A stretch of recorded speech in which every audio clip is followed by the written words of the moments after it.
So the overview objectives for this is our learning objectives are, what are the benefits of developing learning objectives for your lessons? You know, I like to joke around sometimes and say, I'd love to see the research that proves that not having an objective written for students somehow produces better learning than having an objective for your students. Because that research doesn't exist.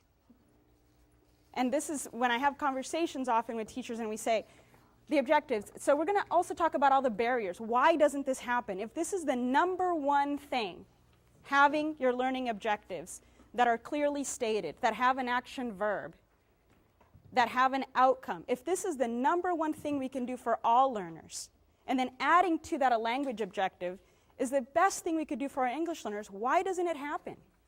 So we're going to read a little bit more about, well, maybe we need a little bit more support on writing these, using these, some more research on why it matters. And we'll take a look at that. What are the benefits? How will you make implementation of objectives a part of your daily practice? So this, for many of you, some of you, might be a change in practice. And it's not just having them written down in the lesson plan, or it isn't just, I open up my textbook and, oh, there's an objective right there, so I'm covered, I'm good to go. It came with an objective. The reason why you as a teacher need to write your own objectives for your students is because you know your students. And we're not teaching to the book 100% of the time. In some cases, we're using the book as a reference guide. We're teaching to the standards. So our standards drive our objectives, but more importantly, the pacing that our students need are driving our objectives as well.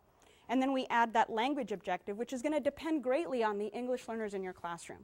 So if you have a majority of students that are beginning or early intermediate or just emerging, is that the new language, Annette? Yeah. Emerging? I think it's emerging is like the early intermediate, and then expanding and bridging. Those are the new terms.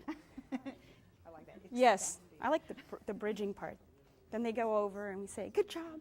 So, and we're not necessarily talking about SELT levels. I know with many, we've talked about how a SELT level 1 could just mean this is a kid who's tired of taking the test and decides not to participate anymore, but they truly do have a solid grasp of English language. So we look at other factors to determine what are the needs of our English learners. So we'll take a look at that, how we can make that part of our daily practice. And I think it's really critical that we start talking about the barriers to implementation. Because ideally, you would have a content objective and a language objective for every class, every day, that you share at the beginning of the lesson and you review at the end of the lesson. Then we'll be hitting the Cadillac model of working with objectives.